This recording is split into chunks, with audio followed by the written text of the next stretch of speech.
မင်္ဂလာပါရှင်ညီမတို့ရုံလာဖောင်လေးဆက်ချစ်ကိုလာစမှတ်ချင်တဲ့သူတွေအတွက်ပါဆဲစာတန်းတွေယူပြီးလာရမှာလဲဆိုရင်ပြပေးမယ်အရင်ဆုံးကတော့ပတ်စပုတ်ရှိရမယ်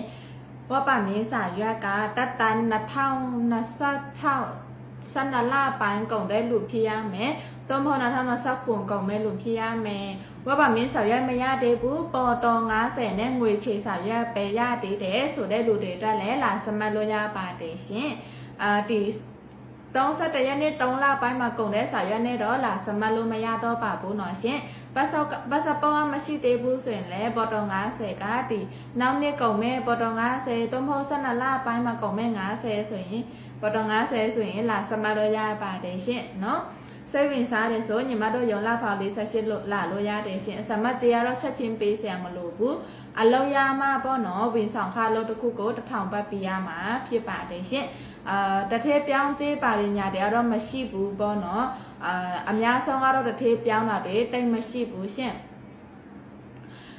ဟုတ်ကဲ့ပါရှင်စိတ်ဝင်စားရင်လာဖောင်လေးဆက်ရှစ်ရုံလာလို့ရပါတယ်ရှင်